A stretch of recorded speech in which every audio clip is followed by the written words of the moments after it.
Hola, ¿cómo están?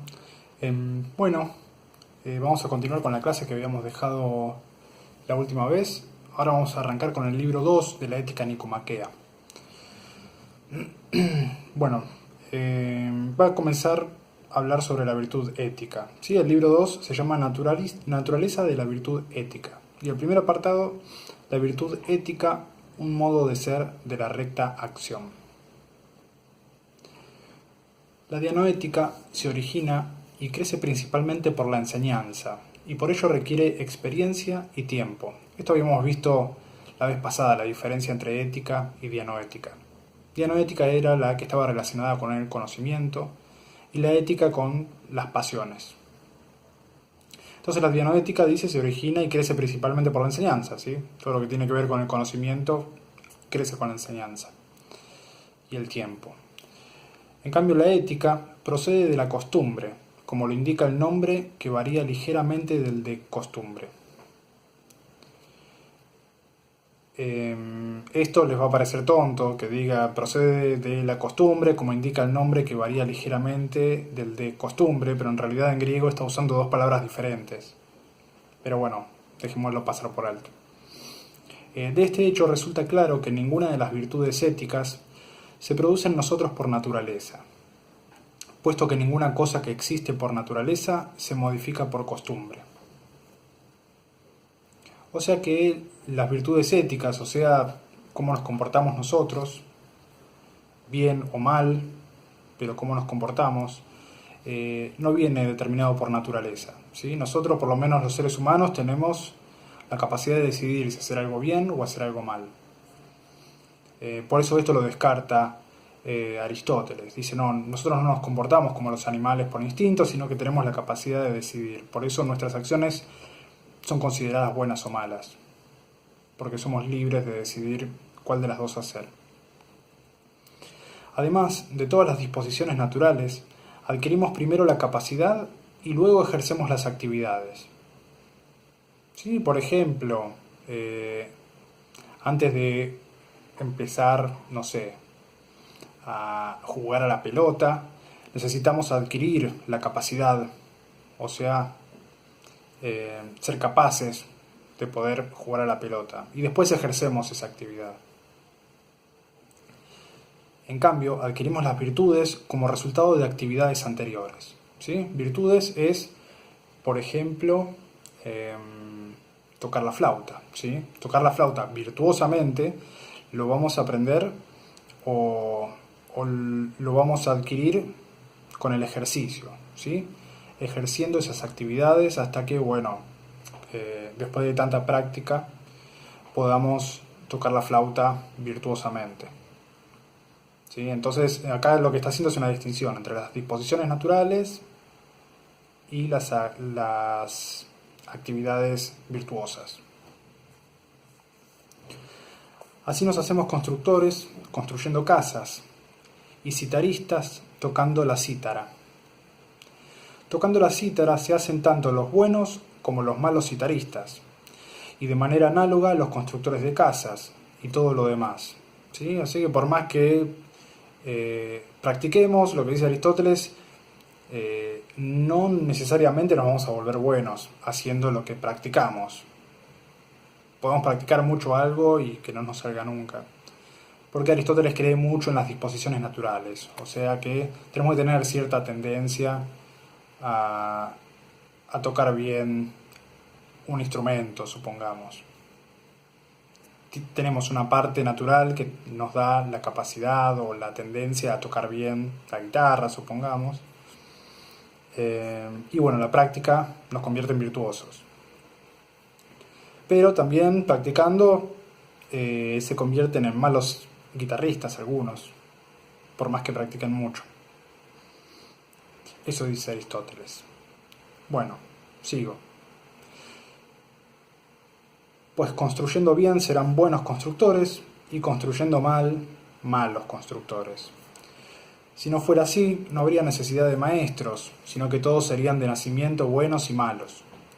Y este es el caso también de las virtudes. ¿Sí? Porque tiene que haber cierta técnica ¿sí? Nosotros podemos practicar, tocar la guitarra todo el tiempo, estar practicando y ser malos guitarristas, porque aprendimos mal, ¿sí? Aprendimos y practicamos a tocar y aprendimos a tocar mal, así que vamos a ser malos guitarristas. El apartado 2 dice la recta acción y la moderación. Así pues, puesto que el presente estudio no es teórico como los otros, debemos examinar lo relativo a las acciones, cómo hay que realizarlas, pues ellas son las principales causas de la formación de los diversos modos de ser, como hemos dicho. Primeramente, entonces, hemos de observar que está en la naturaleza de tales cosas el destruirse, por defecto o por exceso, como lo observamos en el caso de la robustez y la salud. Así el exceso y la falta de ejercicio destruyen la robustez. Igualmente, cuando comemos o bebemos en exceso o insuficientemente, dañamos la salud, mientras que si la cantidad es proporcionada, la produce, aumenta y conserva. Sí, acá nos está dando ejemplos de acciones, ¿sí? Acciones que cuando se realizan tenemos que tener cierta medida, ¿sí? Porque si nos excedemos, nos destruimos, y si nos quedamos cortos, también nos destruimos. El ejemplo del ejercicio, ¿sí? Si hacemos ejercicio en exceso constantemente, podemos destruir nuestro cuerpo. Y si no hacemos nada, también, ¿sí? Entonces, hay ahí una suerte de término medio. Esto va a ser importante en Aristóteles, ¿sí? Porque en esto va a consistir la virtud ética. El hombre que es virtuoso para el comportamiento, ¿sí? La virtud del comportamiento humano, va a constar o va a depender de esta capacidad que tenga de encontrar el término medio de las cosas, ¿sí? Ni mucho ni poco. Hay que encontrar el término medio y tenemos que guiarnos por ese término medio. Lo vamos a ver mucho esto, así que voy a seguir leyendo. Así pues, la moderación y la virilidad se destruyen por el exceso y por el defecto, pero se conservan por el término medio. Y ahora vamos a pasar al tercer apartado que dice la virtud referida a los placeres y dolores. Hay que considerar como una señal de los modos de ser el placer o dolor que acompaña a las acciones. Pues el hombre que se abstiene de los placeres corporales y se complace en eso mismo es moderado. El que se contraría, intemperante. Por ello, debemos haber sido educados en cierto modo desde jóvenes, como dice Platón, para podernos alegrar y dolernos como es debido, pues en esto radica la buena educación. En efecto, siendo 3 los objetos de preferencia y 3 los de aversión, el hombre bueno acierta en todas estas cosas, mientras el malo yerra, especialmente respecto del placer, pues este es común también a los animales, y acompaña a todos los objetos de elección, pues también lo bello y lo conveniente parecen agradables. Acá está describiendo los objetos de preferencia y los objetos de aversión. Hay algo que no leí, que es lo que está entre paréntesis. Los de preferencia son lo bello, lo conveniente y lo agradable. Y sus contrarios son lo vergonzoso, lo perjudicial y lo penoso. Y son objetos de preferencia y de aversión. La aversión es lo que no preferimos, o preferimos no. Seguimos. De tal manera que todo el estudio de la virtud y de la política está en relación con el placer y el dolor, puesto que el que se sirve bien de ellos será bueno, y el que se sirve mal, malo. O sea que es muy importante, ¿no?, para la virtud lo que genera placer o dolor. Quede pues establecido que la virtud se refiere a placeres y dolores, que crece por las mismas acciones que la produce y es destrozada si no actúa de la misma manera, y que se ejercita en las mismas cosas que le dieron origen. Apartado 5. La virtud como modo de ser. Vamos ahora a investigar qué es la virtud. ¿Sí? Esto que ya ya es hora de que nos empiece a explicar Aristóteles qué es la virtud. Puesto que son tres las cosas que suceden en el alma, ¿sí? Pasiones, facultades y modos de ser, la virtud ha de pertenecer a una de ellas. O sea que, bueno, va a explorar las cosas que suceden en el alma y va a ver a qué parte del alma o a qué evento del alma pertenece la virtud. Bueno, entonces va a comenzar por las pasiones. Dice, entiendo por pasiones apetencia, ira, miedo, coraje, envidia, alegría, amor, odio, deseo, celos, compasión y en general todo lo que va acompañado de placer o dolor. ¿Sí? Esas son las pasiones. Ven que Aristóteles es bastante organizado. Va a explorar algo, entonces las define o da muchos ejemplos acerca de eso para que podamos entenderlo bien. Vamos ahora para las facultades. Por facultades, aquellas capacidades en virtud de las cuales se dice que estamos afectados por estas pasiones. Por ejemplo, aquello por lo que somos capaces de airarnos, entristecernos o compadecernos. Y por modos de ser, aquello en virtud de lo cual nos comportamos bien o mal respecto de las pasiones. Por ejemplo, en cuanto a encolerizarnos, nos comportamos mal, si nuestra actitud es desmesurada o débil. Y bien, si obramos moderadamente, y lo mismo con las demás. ¿Sí? Cuando habla de encolerizarnos es un enojo muy fuerte. ¿Sí? Entonces nosotros, el hombre bueno se puede enojar mucho, ¿sí? Pero tiene que enojarse mucho si amerita la situación ese gran enojo. Si se enoja desmesuradamente porque, no sé, se le cayó una moneda y estalla de ira y empieza a pegarle a la gente, bueno, eso no es una persona buena, sino que se está yendo para otro extremo. Y esta cosa de los extremos va a ser muy importante en Aristóteles, porque ahí va a estar la habilidad del hombre virtuoso, la habilidad del hombre bueno en encontrar ese término medio de enojarnos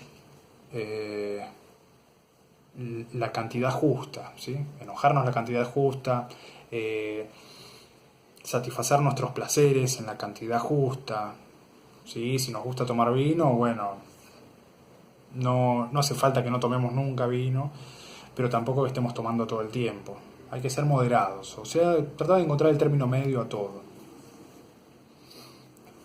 Porque el exceso y el defecto nos lleva a la destrucción, como dijo antes. A ver, ¿dónde me quedé? Acá. Por tanto, ni las virtudes ni los vicios son pasiones, porque no se nos llama buenos o malos por nuestras pasiones, sino por nuestras virtudes y nuestros vicios. Y se nos elogia o censura no por nuestras pasiones, sino por nuestras virtudes y vicios. Tampoco son facultades, pues si se nos llama buenos o malos por ser simplemente capaces de sentir las pasiones, ni se nos elogia o censura. Además, es por naturaleza como tenemos esta facultad. Pero no somos buenos o malos por naturaleza.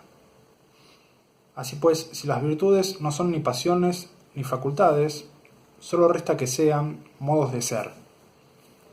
Hemos expuesto, pues, la naturaleza genérica de la virtud.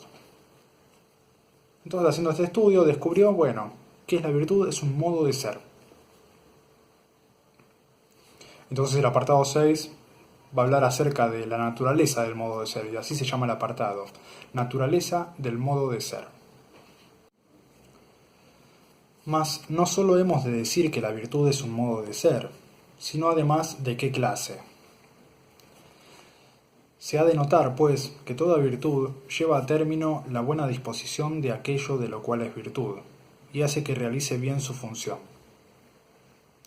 Si esto es así en todos los casos, la virtud del hombre será también el modo de ser por el cual el hombre se hace bueno, y por el cual realiza bien su función propia.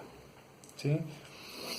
Habiendo recorrido todo el libro hasta ahora, podemos entender fácil lo que está diciendo, ¿sí? Si hubiéramos agarrado esta frase suelta no hubiéramos entendido nada.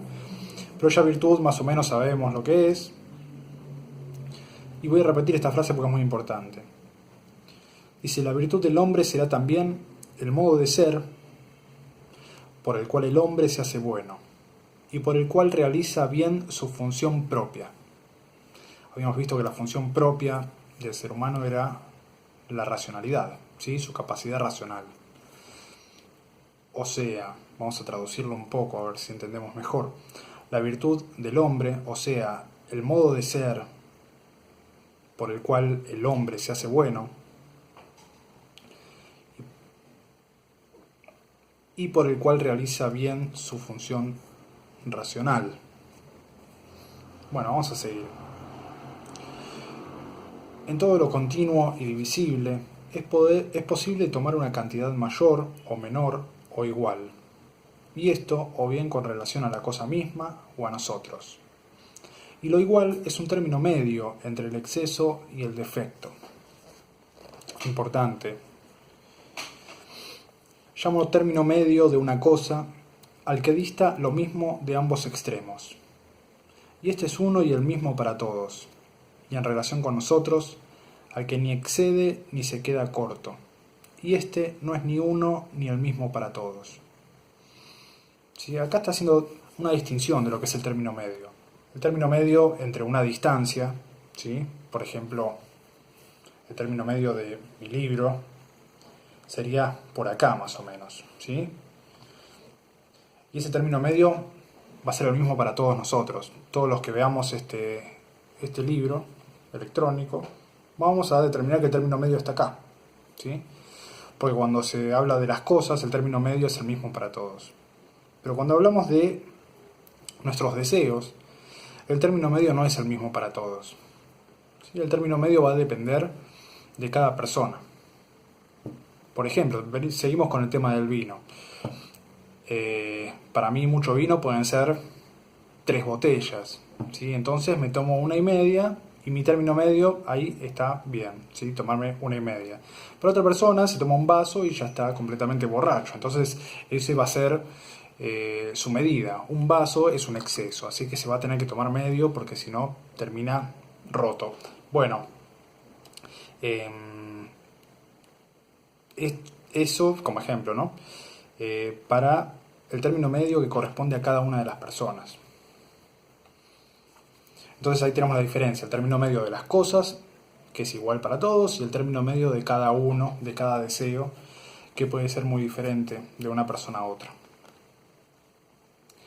Sigo. Así pues, todo conocedor evita el exceso y el defecto, y busca el término medio, y lo prefiere. Pero no el término medio de la cosa, sino el relativo a nosotros. Entonces, si toda ciencia cumple bien su función, mirando el término medio y dirigiendo hacia éste sus obras, de ahí procede lo que suele decirse de las obras excelentes, que no se las puede quitar ni añadir nada, porque tanto el exceso como el defecto destruyen la perfección, mientras que el término medio la conserva. O sea, la perfección de las ciencias, de todo, va a estar en un término medio. Para Aristóteles esto es una especie de ley universal, ¿sí? Y en nuestras acciones va a ser igual. El exceso de nuestras acciones nos va a llevar a hacer las cosas mal, y el defecto también. Tenemos que ser capaces de encontrar el término medio para poder realizar acciones buenas, ¿sí? Va a estar más cerca de la perfección, eso es lo que dice él. Y si por otra parte la virtud, como la naturaleza, es más exacta y mejor que todo arte, tendrá que tender al término medio. Estoy hablando de la virtud ética, pues ésta se refiere a las pasiones y acciones, y en ellas hay exceso, defecto y término medio. Por ejemplo, cuando tenemos las pasiones de temor, osadía, apetencia, ira, compasión y placer y dolor en general, caben el más y el menos. ¿Sí? Podemos tener más temor, más ira, menos ira. Y ninguno de los dos está bien. Pero si tenemos estas pasiones cuando es debido y por aquellas cosas y hacia aquellas personas debidas, y por el motivo y de la manera que se debe, entonces hay un término medio y excelente. Y en ello radica precisamente la virtud. Y la virtud va a estar relacionado con eso, con encontrar el término medio de todas nuestras pasiones y acciones. La virtud entonces es un término medio, o al menos tiende al medio. Es por tanto la virtud un modo de ser selectivo, siendo un término medio relativo a nosotros, determinado por la razón y por aquello por lo que decidiría el hombre prudente. ¿Sí? Actuar según el término medio, según esta virtud de la acción y de nuestras pasiones, nos haría hombres prudentes. ¿Sí? El hombre prudente también es importante, retengan este concepto, porque es la virtud que va a tener que tener el político para poder llevar bien la comunidad o la polis. El hombre prudente va a ser el que encuentra el término medio en todo, el que pueda juzgar lo justo de lo injusto, lo bueno de lo malo. Sin embargo, no toda acción ni toda pasión admiten el término medio, pues hay algunas cuyo solo nombre implica la idea de perversidad, por ejemplo la malignidad, la desvergüenza, la envidia, y entre otras las acciones como el adulterio, el robo y el homicidio. Sí, acá Aristóteles está poniendo un freno, porque está bien, el hombre virtuoso es el que se maneja prudentemente y que encuentra el término medio en todo, pero en cuanto a matar gente no hay un término medio. No es que voy a matar poca gente y me va a ser buena persona eso, no. Hay casos en los que el término medio no juega. ¿Sí? Hay algunas acciones que no admiten término medio, que ya el solo hecho de hacer una o una parte de una acción relacionada con eso va a estar totalmente mal, como el homicidio, ¿sí? El robo. No es que si robo más o menos como para vivir está bien. No, eso Aristóteles va a decir no es un término medio. No admite en término medio estas cuestiones. Pues todas estas cosas y otras semejantes se llaman así por ser malas en sí mismas, no por sus excesos ni por sus defectos. Por tanto, no es posible nunca acertar con ellas, sino que siempre se yerra. ¿Sí? Siempre que matemos vamos a cometer una acción mala. No tenemos que encontrar el término medio ahí. Y en relación con estas cosas no hay problema de si está bien o mal hacerlas. Por ejemplo, cometer adulterio con la mujer debida y cuándo y cómo es debido, sino que el realizarlas es en absoluto erróneo.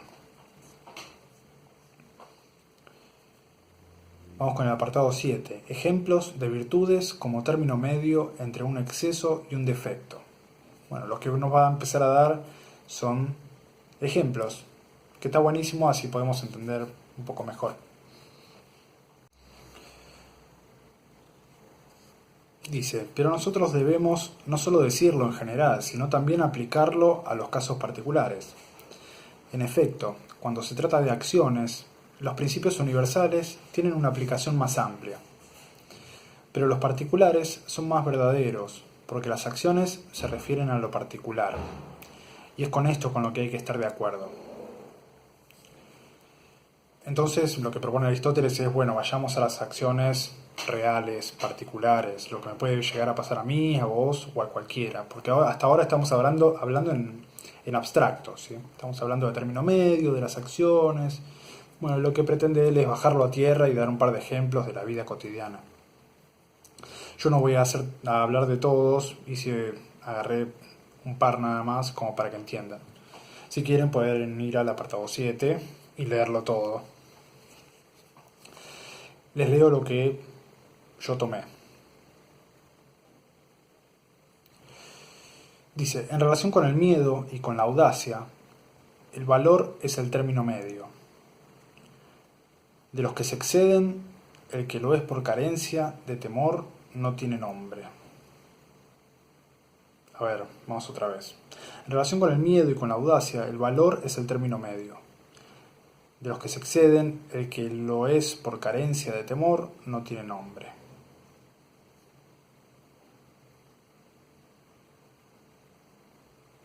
Pero el que se excede en audacia es temerario, y el que se excede en el miedo y le falta coraje, cobarde. En el dominio de los placeres y dolores, el término medio es la moderación, y el exceso la intemperancia. ¿Sí? Acá le está poniendo nombres a los extremos y al término medio. Y muchas veces no encuentra los nombres, así que por eso parece un poco confuso, porque hay cosas que no tienen nombre y que habría que ponérselo según él.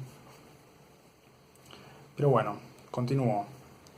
En el dominio de los placeres y dolores, el término medio es la moderación, y el exceso la intemperancia. Personas deficientes respecto de los placeres difícilmente existen. Por eso tales personas ni siquiera tienen nombre, pero llamémosla insensibles. ¿Sí? Se da cuenta de esto. El que se excede es un intemperante.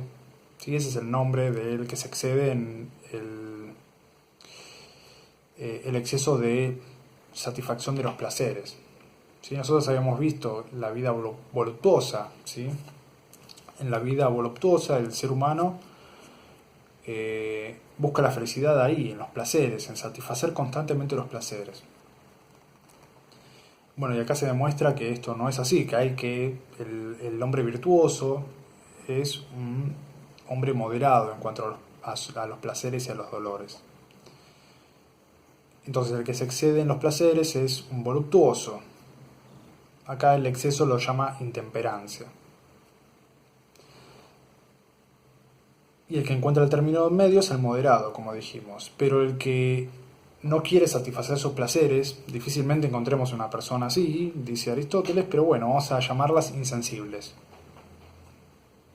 Y bueno, y sigue dando una serie de ejemplos que no voy a dar, si quieren los pueden leer ustedes. Yo paso al siguiente apartado, dice oposición de virtudes y vicios. Así pues, 3 son las disposiciones, y de ellas 2 vicios. Uno por exceso y otro por defecto, y una sola virtud, la del término medio.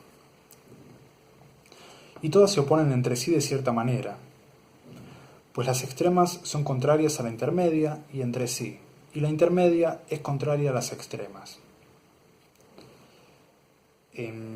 Bueno, entonces acá hizo un trabalenguas Aristóteles para explicar esto, ¿sí? Tenemos 2 extremos que son opuestos y el del medio es la virtud, ¿sí? Así que no se asusten con esto que hace Aristóteles porque le gusta ser muy preciso, pero a veces es confuso. Entonces tenemos el exceso, el defecto y la virtud está en el medio, ¿sí? Entonces son 3 variables que tenemos, de las cuales 2 de esas variables, que son los extremos, son vicios, ¿sí? Como dice él, son 3 las disposiciones, es la virtud, el vicio y el término medio. Perdón, el exceso, el defecto y el término medio. El exceso y el defecto son vicios. Y el término medio es la virtud. El apartado 9 se llama la prudencia. En cuanto a la prudencia, podemos llegar a comprender su naturaleza, considerando a qué hombres llamamos prudentes. En efecto, parece propio del hombre prudente el ser capaz de deliberar rectamente sobre lo que es bueno y conveniente para sí mismo. No en un sentido parcial, por ejemplo, para la salud, para la fuerza, sino también para vivir bien en general. Así, un hombre que delibera rectamente puede ser prudente en términos generales. La prudencia es un modo de ser racional, verdadero y práctico, respecto de lo que es bueno y malo para el hombre. Por eso creemos que Pericles y otros como él son prudentes, porque pueden ver lo que es bueno para ellos y para los hombres. Y pensamos que esta es una cualidad propia de los administradores y de los políticos. La prudencia entonces es por necesidad un modo de ser racional, verdadero y práctico, respecto de lo que es bueno para el hombre. ¿Sí? O sea que la prudencia va a ser la virtud del político, ¿sí? Y también la virtud de cualquier hombre bueno, va a decir Aristóteles. ¿Sí? El hombre bueno tiene que ser prudente. ¿Por qué? Porque tiene que conocer el término medio. Pero la prudencia, por excelencia, es la que tiene el hombre que reconoce el término medio en sí mismo y también en los demás. ¿Sí? O sea, la prudencia va a términos más generales. ¿Por qué? Porque el político tiene que saber lo que es bueno o lo que es malo para toda la comunidad, no para él solo. Con esto terminamos el libro 2. Ahora pasamos al libro 10, que es el último libro. ¿Sí? Pegamos un salto de todos los libros que componen la ética nicomaquea y vamos al libro 10, que ahí más o menos se cierra toda la cuestión. Bueno, el libro 10 se llama Naturaleza del placer y de la felicidad. Y el apartado número 1, Importancia ética del placer, diversas opiniones. Sí, va a hacer lo que hace comúnmente Aristóteles, que es ver qué opinan el resto de los pensadores de su época. Parece que disfrutar con lo que se debe y odiar lo que se debe contribuyen en gran medida a la virtud moral, porque esto se extiende durante toda la vida y tiene influencia para la virtud y también para la vida feliz, ya que todos los hombres escogen deliberadamente lo agradable y evitan lo molesto. En efecto, unos dicen que el bien es el placer y otros por el contrario dicen que el placer es del todo malo, ya por estar tal vez convencidos de ello, ya porque creen que representar el placer como un mal, aunque no lo sea, tiene mejor efecto para nuestra vida, por juzgar que la mayoría de los hombres están inclinados hacia los placeres, y son esclavos de ellos, y por eso es preciso guiarlos en sentido contrario, para poder llegar así al término medio. ¿Sí? Entonces, bueno, la felicidad no está en el placer, pero bueno, no podemos ir a los dos extremos, no podemos no satisfacer nuestros placeres porque seríamos infelices toda nuestra vida, pero tampoco tenemos que estar satisfaciéndolos constantemente. Hay que encontrar el término medio, pero si no podemos encontrar el término medio, bueno, no lo satisfacemos, dicen algunos pensadores. Es preferible no satisfacer los placeres que satisfacerlos en exceso, porque de última no estaremos contentos sin satisfacer los placeres, pero si los satisfacemos en demasía, nos podemos matar. Depende del placer del que estemos hablando.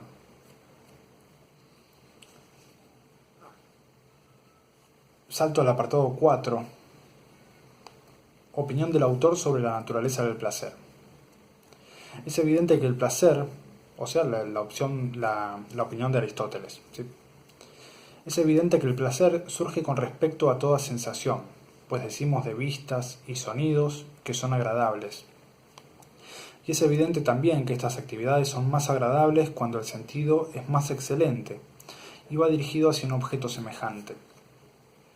Por consiguiente, siempre que el objeto que se piensa o siente sea como debe y lo sea igualmente la facultad que juzga o contempla, habrá placer en la actividad. Pues siendo la gente y el paciente semejantes y estando referido al uno al otro de la misma manera, el resultado producido será por naturaleza el mismo. Sí, bueno, acá va a decir que bueno, el hombre que actúa rectamente va a sentir cierto placer en ese actuar rectamente.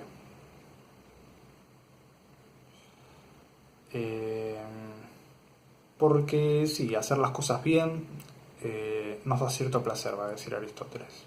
Y ese placer no es malo en absoluto. Vamos al apartado 5, se llama Diferencias específicas de los placeres. Cada placer reside en la actividad que perfecciona. En efecto, cada actividad es incrementada con el placer que le es propio. Y así los que se ejercitan con placer en las cosas juzgan mejor y hablan con más exactitud de ellas. Por ejemplo, llegan a ser geómetras y comprenden mejor la geometría los que se deleitan en el pensamiento geométrico. ¿Sí? Los que disfrutan estudiando geometría van a comprenderla mejor. Los placeres intensifican las actividades que les son propias. Las actividades son obstaculizadas por los placeres de otras actividades. Siempre que nos ejercitemos en dos cosas al mismo tiempo, la más agradable expulsa a la otra. Puesto que las actividades difieren por su bondad o maldad, y unas son dignas de ser buscadas, otras evitadas, y otras indiferentes, lo mismo ocurre con los placeres, pues a cada actividad le corresponde su propio placer. Así, el placer propio de la actividad honesta será bueno, y el de la mala, perverso. ¿Sí? Porque podemos sentir placer por hacer cosas malas también. Y eso es perverso, dice Aristóteles. Parece también que cada animal tiene un placer propio, así como una función propia, pues tiene un placer conforme a su actividad. ¿Sí? Cualquier ser vivo que haga lo que le es propio, eso le va a generar placer. ¿Sí? Más allá de que lo haga porque puede hacerlo. Por ejemplo, los pájaros van a encontrar placer en el vuelo, ¿sí? Volando van a encontrar placer y les va a gustar, lo van a disfrutar. ¿Por qué? Porque es lo propio de ellos. Lo propio de los pájaros, de las aves es, o de la gran mayoría de las aves, ¿no? Volar. Así que ahí van a encontrar el placer propio.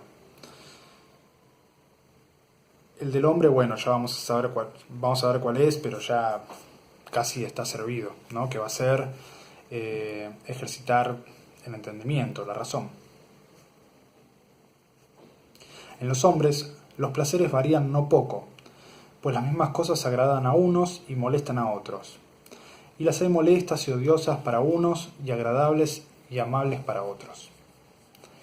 Por consiguiente, tanto si es una como si son muchas las actividades del hombre perfecto y feliz, los placeres que perfeccionan estas actividades serán llamados legítimamente placeres propios del hombre, y los demás en un sentido secundario y derivado, así como las correspondientes actividades. Entonces dice, sí, bueno, hay muchos placeres en las actividades del hombre porque el hombre puede hacer muchas cosas, ¿sí? Pero hay que ver cuál es la actividad propia del hombre. Eso lo vamos a ver ahora un poco más adelante. Porque ahí va a estar la felicidad. Y la felicidad es lo que tiene que guiar todas las acciones del ser humano. ¿Sí? Porque vimos que la felicidad es el fin supremo del hombre, el bien al que todas nuestras acciones tienen que tender. Pero según el término medio en todo. ¿Sí? Es bastante complicado hacer las cosas bien para Aristóteles. Vamos con el 6, que dice contenido de la felicidad.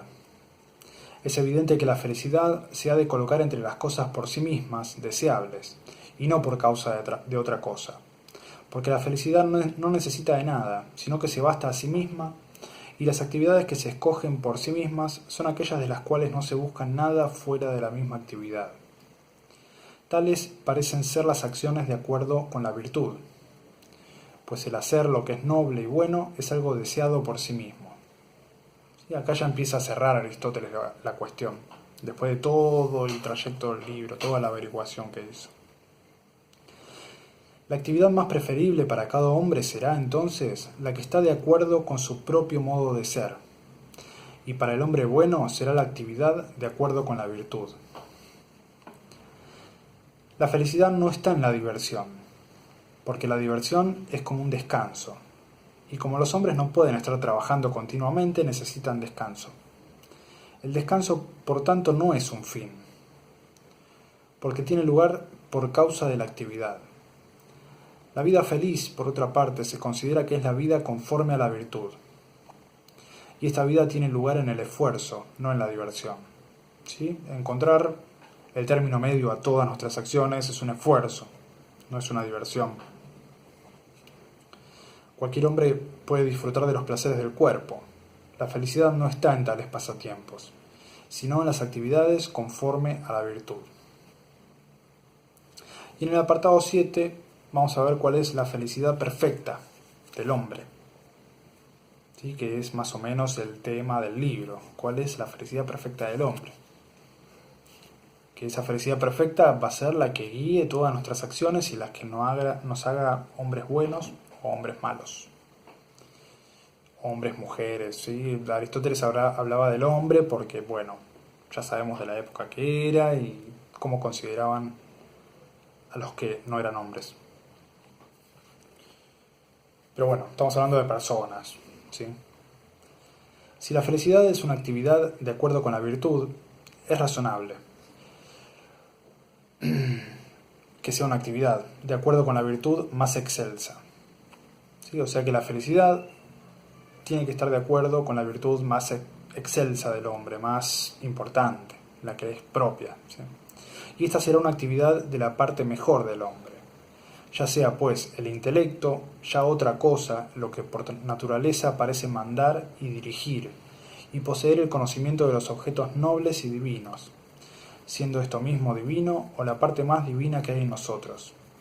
Su actividad de acuerdo con la virtud propia será la felicidad perfecta. Y esta actividad es contemplativa, como ya hemos dicho. ¿Sí? Habíamos visto los tres modos de vida: el modo de vida voluptuoso, el modo de vida político y el modo de vida contemplativo. Y Aristóteles, acá al fin del libro, se decide por la vida contemplativa.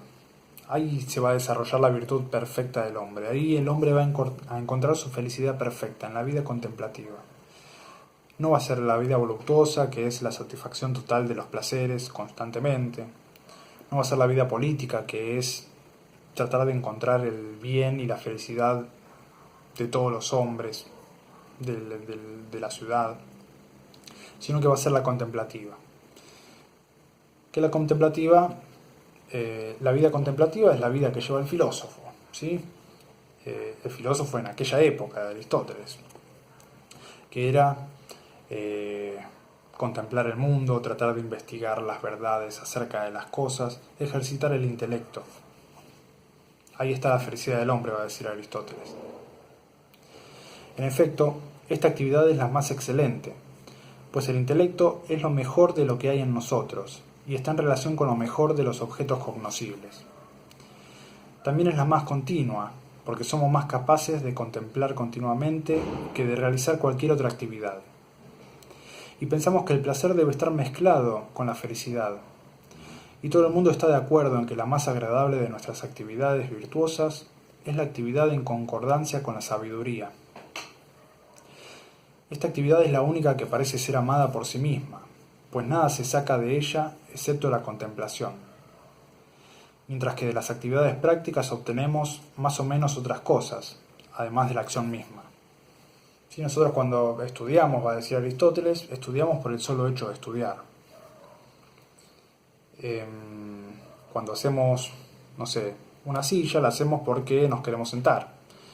O la hacemos porque la queremos vender para obtener dinero y otras cosas. Pero el estudio generalmente es para acrecentar el intelecto, para estudiar, ¿sí? Para saber más. O sea que, según Aristóteles, el ser humano encuentra placer y no necesita más nada que contemplar el mundo e intentar conocerlo. Ahí está la felicidad del hombre.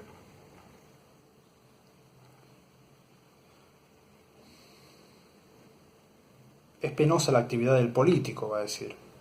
Y, aparte de la propia actividad, aspira a algo más, o sea, a poderes y honores, o en todo caso a su propia felicidad, o a la de los ciudadanos, que es distinta de la actividad política, y que es claramente buscada como una actividad distinta. Ahí descartamos lo político, ¿sí? Que estaba un poco en duda. Es respetable, pero ahí no va a encontrar la felicidad del hombre. Se va a amargar más que ser feliz. Sí, pues la mente es divina respecto del hombre. También la vida, según ella, será divina respecto de la vida humana. ¿Sí? Nuestra mente es la parte más excelente que tiene el ser humano, más perfecta, más apreciable. Por eso ejercitar la mente va a ser la felicidad del ser humano, la felicidad del hombre. Y lo que dijimos antes es apropiado también ahora. Lo que es propio de cada uno por naturaleza es lo mejor y lo más agradable para cada uno. Así, para el hombre, lo será la vida conforme a la mente. si en verdad un hombre es primariamente su mente, y esta vida será también la más feliz. Ahora, en el apartado 8 va a tratar de convencernos de esto, ¿sí? Dice: argumentos sobre la supremacía de la vida contemplativa. Se discute si lo más importante de la virtud es la elección o las acciones, ya que la virtud depende de ambas. Ciertamente la perfección de la virtud radica en ambas, y para las acciones se necesitan muchas cosas, y cuanto más grandes y más hermosas sean, más se requieren. Pero el hombre contemplativo no tiene necesidad de nada de ello, al menos para su actividad, y se podría decir que incluso estas cosas son un obstáculo para la contemplación. Pero en cuanto que es hombre y vive con muchos otros, elige actuar de acuerdo con la virtud, y por consiguiente necesitará de tales cosas para vivir como hombre. Pues bien, si a un ser vivo se le quita la acción, y aún más la producción, ¿qué le queda sino la contemplación? De suerte que la actividad divina, que sobrepasa todas las actividades en beatitud, será contemplativa, y en consecuencia, la actividad humana que está más íntimamente unida a esta actividad será la más feliz. Una señal de ello es también el hecho de que los demás animales no participan de la felicidad por estar del todo privados de tal actividad. Pues mientras toda la vida de los dioses es feliz, la de los hombres lo es en cuanto que existe una cierta semejanza con la actividad divina. Pero ninguno de los demás seres vivos es feliz, porque no participan en modo alguno de la contemplación. ¿Sí? El único ser vivo capaz de ser feliz es el ser humano, según Aristóteles, porque es el único que puede llevar una vida contemplativa.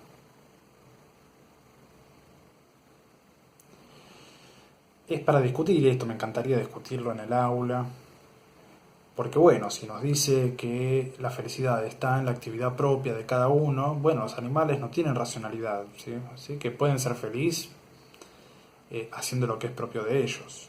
Así que acá podríamos discutirlo. Pero bueno, lo dejamos para otro momento. Sin embargo, siendo humano, el hombre contemplativo necesitará del bienestar externo, ya que nuestra naturaleza no se basta a sí misma para la contemplación, sino que necesita de la salud corporal, del alimento y de los demás cuidados. Sí, el filósofo está bien, puede estar contemplando todo el día, ser feliz, pero tiene que comer, mantenerse, tener una casa donde dormir.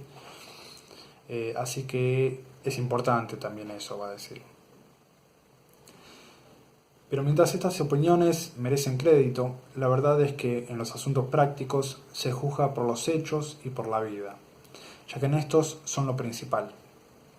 Así debemos examinar lo dicho refiriéndolo a los hechos y a la vida, y aceptarlo, si armoniza con los hechos, pero considerándolo como simple teoría si choca con ellos. Además, el que procede en sus actividades de acuerdo con su intelecto y lo cultiva, parece ser el mejor dispuesto y al más querido de los dioses.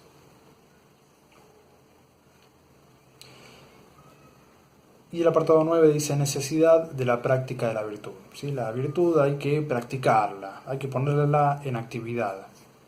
No sirve estar sentado y ser un hombre contemplativo, sino que hay que ejercitarla. Transición de la ética a la política. Entonces, con respecto a la virtud, no basta con conocerla, sino que hemos de procurar tenerla y practicarla, o intentar llegar a ser buenos de alguna otra manera. Pero es difícil encontrar desde joven la dirección recta hacia la virtud, si uno no se ha educado bajo tales leyes, porque la vida moderada y dura no le resulta agradable al vulgo, y principalmente a los jóvenes. Sí, los jóvenes no quieren estudiar. Ya de esto se hablaba en el año 600 a.C., vean, ¿sí? Ustedes no cambiaron nada en 2000 y pico de años. Yo también estuve ahí, así que no puedo decir mucho. Por esta razón, la educación y las costumbres de los jóvenes deben ser reguladas por las leyes, pues cuando son habituales no se hacen penosas. Y quizá no sea suficiente haber recibido una recta educación y cuidados adecuados en la juventud, sino que desde esta edad los hombres deben practicar y acostumbrarse a estas cosas también en la edad adulta. Y también para ello necesitamos leyes, y en general para toda la vida. porque la mayor parte de los hombres obedecen más a la necesidad que a la razón, y a los castigos más que a la bondad. ¿Sí? Aristóteles era una persona que adhería a la mano dura, ¿sí? Por lo que podrán ver. O sea que el hombre puede ser feliz ejercitando el intelecto, y hay que acostumbrarse a eso, porque al principio no te hace muy feliz. ¿Sí? No es tan placentero al principio. Después sí, va a decir él. Pero necesita trabajo y dedicación. Y la educación va a formar va a tomar una parte importante de esta ejercitación que se le ofrece a los humanos dentro de la polis, dentro de las ciudades. Así que este libro va dedicado en parte más a los políticos que a los ciudadanos, ¿sí? Al vulgo, dice él. Bueno, con esto termina el libro 10 y termina la ética nicomaquea. Creo que ya están en condiciones de responder las 5 preguntas que les dejé al final, que son bastante fáciles, así que si leen o si ven las clases no les va a costar para nada. Así que bueno, terminamos por hoy, cerramos Aristóteles. Nos vemos.